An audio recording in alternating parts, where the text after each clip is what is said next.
Election night is less than a week away. Today I'll give you my latest predictions for each state as their polls close on November 5th, breaking it down hour by hour. Back in the 2020 cycle, my final prediction correctly picked outcomes in 49 of 50 states. Starting at 7 p.m. Eastern Time, the polls will close in 6 states. We'll start in Indiana and Kentucky. These are solid states for former President Trump. He carried Indiana by 16 points in 2020 and Kentucky by 25. He should also carry South Carolina by a double-digit margin. While not quite as deep red as many other deep South states, it did vote for Trump by roughly 12 percentage points in 2020 and hasn't gone blue since 1976. As for Vice President Harris, she'll easily win Vermont, arguably the bluest state in the nation. Our two remaining states, Virginia and Georgia, are both more competitive. Joe Biden won Virginia by 10 points in 2020, but this year's race is shaping up to be much closer. Before Trump dropped out, polls showed him leading Biden in the Real Clear polling average. Now with Harris as the nominee, she leads Trump by an average of almost 6 points across the last 5 polls, still underperforming compared to Biden's 2020 margin. And 2 of these surveys show her leading by only 2 points. Ultimately, Virginia is only a lean blue state on the map right now, downgraded from its likely status entering the cycle. Still, something would have to go terribly wrong for Harris to actually lose Virginia. Now let's head down to Georgia with its 16 electoral votes. This is one of the 7 key battleground states on the map. It actually went for Biden in 2020 by just 0.2%, the narrowest margin of any state in that election, and marking the first time Georgia had voted for a Democrat since 1992.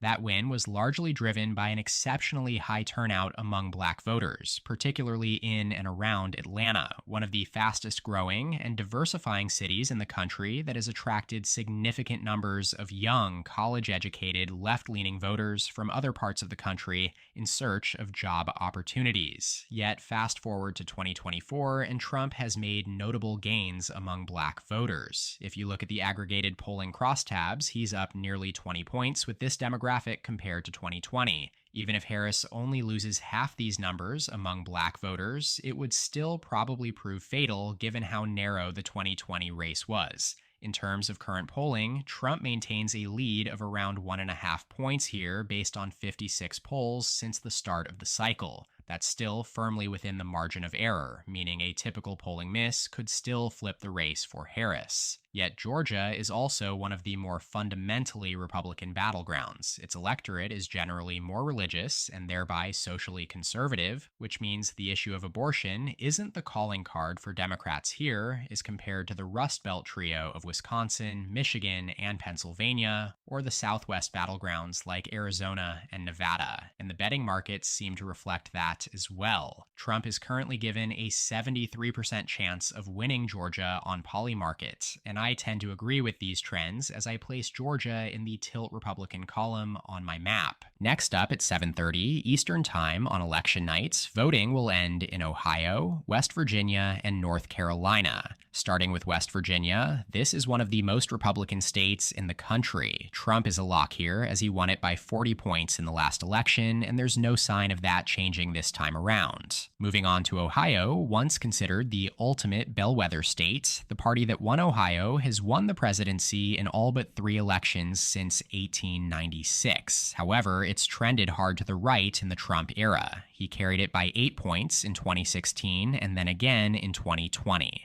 That said, there is some evidence to suggest the Democrats' bleeding in Ohio could come to a halt here in 2024, as Trump only leads Harris by 6.5 points right now in the poll average. There's simply a limit to the gains Republicans can make here, and in broader Appalachia. Trump should still carry Ohio by a comfortable margin, but it wouldn't surprise me if it trends left relative to the nation as a whole. As for North Carolina, our second of the 7 key battlegrounds, despite its routinely competitive nature, Democrats haven't won a federal election here since 2008. Republicans have taken the last 8 presidential and Senate races, all by margins of less than 6 points. Trump carried North Carolina in 2020 by just over a point, and the latest Decision Desk HQ average has him leading by the exact same margin. 61 polls have been surveyed and released in the Tar Heel state since May, and Trump averages 48.8% over Harris's 47.5%. And yet again, we see the prediction markets trending in favor of Trump as we get closer to D-Day, with Trump's odds sitting at an identical 73% as in Georgia. Ultimately, all the data points to another Trump victory, while Democrats have also consistently underperformed polling in the final results over the last few cycles. Until I see that fundamentally change, I'll keep giving Republicans the benefit of any doubt here as it joins Georgia in the tilt Republican column. So after these two poll closings, Trump is off to an early electoral vote lead with 81 votes to Kamala Harris's 16. Remember, 270 votes are needed to win the presidency. Before we move to the 8 o'clock closings, quick reminder, less than 20% of you are subscribed. Take a second to click that red button below. It's completely free and helps me out a ton. Thanks a lot. Now we move on to the 8 p.m. poll closings, the single largest of the night. Let's start by filling in the solid states for Harris. She'll easily carry Maine's 1st congressional district, which Biden won by 23 points in 2020. From there, she'll continue to dominate along the northeast coast, taking Massachusetts, Rhode Island, Connecticut, New Jersey, Delaware, Maryland, and of course, Washington, D.C. She'll also come out on top in Illinois. Each of these states voted for Biden by at least 15 points in 2020. And while we're seeing some signs of eroding Democratic support in big blue cities like Chicago, and in the New York metro area, Harris will almost certainly still carry both Illinois and New York, where the polls close at 9, by double digits once all the votes are counted. Meanwhile, Donald Trump should have no trouble holding the solid southern states: Oklahoma, Missouri, Tennessee, Mississippi, and Alabama. Now, each of these states went for Trump by at least 15 points in the last election and haven't voted for a Democrat in 30 years. Now, moving on to the more competitive races at this hour, starting with Florida, there's a strong chance that the Sunshine State could be called for Trump as soon as polls close at 8 p.m. This is largely because most of Florida's counties close their polls an hour earlier at 7 p.m., with only the Panhandle area voting until 8 p.m. Additionally, the vast majority of Floridians cast their ballots before Election Day, either by mail or during early in-person voting. Given this, we're likely to see close to 80% of the vote counted before 8 p.m. And with Trump expected to win Florida by a larger margin than any presidential candidate in recent memory, it could be one of the first major states called on election night. Florida was one of only 5 states where Trump improved his performance from 2016 to 2020, increasing his margin to 3.4% over Biden, compared to just over 1 point against Clinton in 2016. Currently, 2024 polls show Trump leading by more than 6 points over Harris, putting him on track to achieve the largest margin for a presidential candidate in Florida since 1988. I've got it down as lean Republican here, but trending towards the likely column. Now let's turn to Pennsylvania, the most important state on the map and the third of our 7 key battlegrounds. With its 19 electoral votes, Pennsylvania is the state most likely to decide the election. According to Nate Silver, there's a 30% chance it will tip the balance, double the likelihood of any other state. And both Harris and Trump's odds of hitting 270 electoral votes would skyrocket to nearly 90% should they carry Pennsylvania.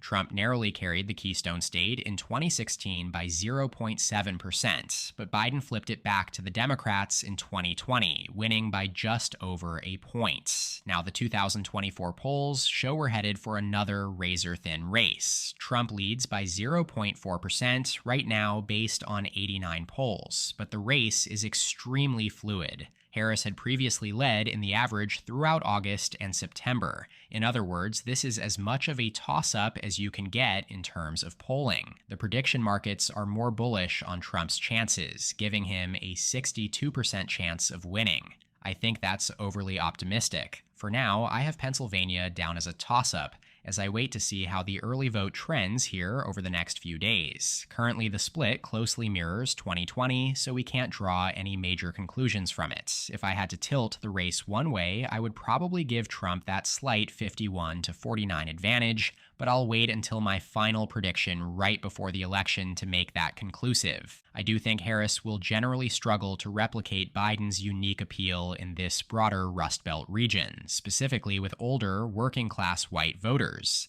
And it's hard to ignore the demographic trends. This part of the country is moving to the right. Pennsylvania, for example, voted almost 6 points to the right of the nation in 2020, marking the second consecutive election in which Pennsylvania leaned more Republican than the country as a whole. Before that, it hadn't happened since 1948. New Hampshire and Maine, on the other hand, are much more friendly to Democratic candidates. They tend to fall in line with the rest of the deep blue Northeast region, though are typically more competitive.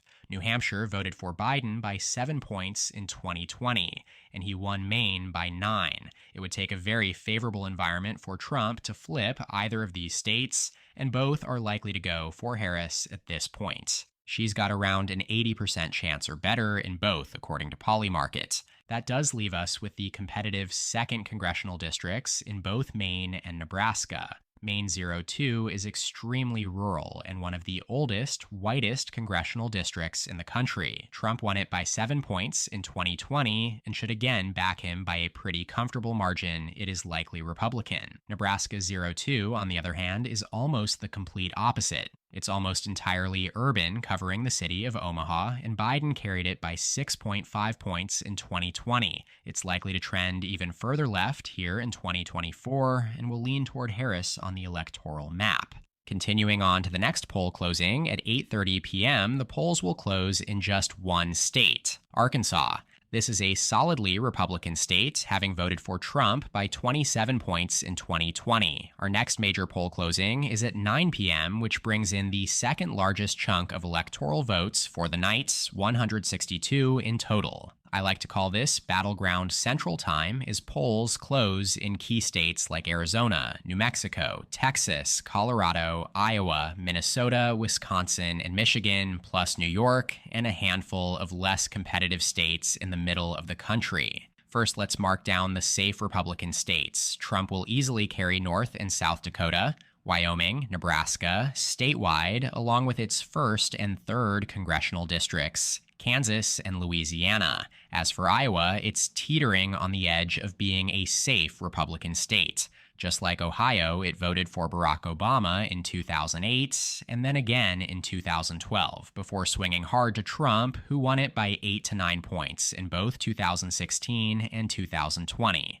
We haven't seen a Trump-Harris poll here yet, so I'll place it in the safe Republican column until I see something to suggest otherwise. Now, as for Kamala Harris, she is certain to carry New York with its 28 electoral votes. The Empire State has trended definitively right in recent cycles and is expected to again shift toward Trump here in 2024. Harris does still lead by a very strong margin in the polls, currently sitting at 18.3% based on 9 polls. Democrats have consistently carried New York by at least 10 points in every election since 1988, and that should continue here. Harris is also expected to carry Colorado by a comfortable margin. Colorado is the fastest left-trending state in the nation, having backed Biden by 13.5 points in 2020, just 4 years after it was considered a competitive battleground in 2016. Now let's shift our focus back to the Midwest with the remaining 3 states in the critical blue wall region, Minnesota, Wisconsin, and Michigan. Along with Pennsylvania, these states voted blue in every single election cycle, from 1992 leading up to 2016, when Trump broke through, flipping Michigan, Wisconsin, and Pennsylvania into the Republican column, while coming within 2 points of flipping Minnesota over Clinton as well. But then, in 2020, Biden managed to flip Michigan back by 2.8%, Wisconsin by just 0.6%, and he expanded the Democratic margin in Minnesota to 7 points. As such, Minnesota is fundamentally the bluest of the upper Rust Belt quartet, followed by Michigan, whereas Wisconsin is generally the most Republican-friendly. The latest polling average in Minnesota via Real Clear polling has Harris leading by approximately 4 points on average. Another underperformance compared to Biden's 2020 margin, but enough for it to still lean blue on the electoral map. Now, as for Michigan and Wisconsin, these are both close to must-win states for Harris. Without them, her path to 270 electoral votes becomes very difficult, especially if she loses Pennsylvania, not to mention North Carolina and Georgia. Right now, Trump leads by a nearly identical margin as the last two winning margins in Wisconsin, 0.7% based on 68 polls. You can see here on the trendline graph how Harris had led by 2 to 3 points here throughout August and September. For a while, it seemed to be her strongest battleground in terms of polling. Now that title belongs to Michigan, where Harris leads by another razor-thin margin of only 0.2% based on 68 polls. The split currently sits at 48.4% Harris to 48.2% Trump. The betting markets also suggest Harris's best odds are in Michigan, where she is still viewed as the underdog against Trump with a 47% chance of winning, but that's better than Wisconsin, where she sits at 41%.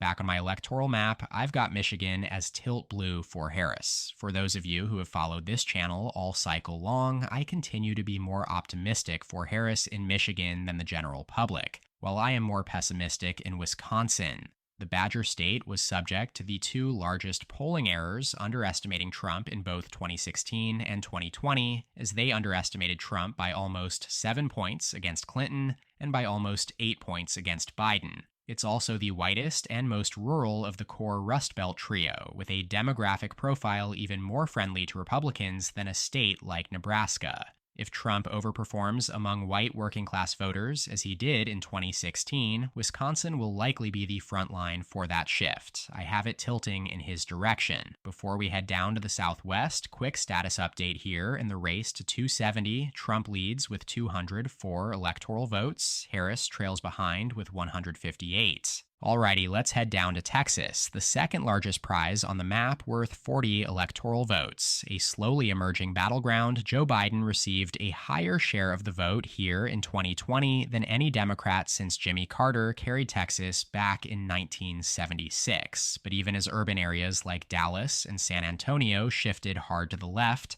unless Democrats can put a halt to the even more rapid rightward trend down here in the Rio Grande Valley, and more broadly among Hispanic voters in Texas, it's hard to see the party getting any closer to the fabled Blexus this cycle. In fact, according to the latest poll average here, Trump leads by almost 8 points on average, a near 2.5-point improvement upon his previous margin. I've got Texas down as lean Republican, but like Florida, it's trending closer to likely at this point. On a somewhat related note, New Mexico is the most Hispanic state in the nation, and therefore perhaps a sleeper swing state in future cycles as Hispanics trend right. For now, though, it remains likely blue 4 years after Biden carried New Mexico by 11 points, and the polls do have her leading by almost 8 points right now on average. Finally, wrapping up the 9 o'clock closings in Arizona, the second closest state in 2020 by margin. Biden won Arizona by just 0.3%, with 49.4% to Trump's 49.1%.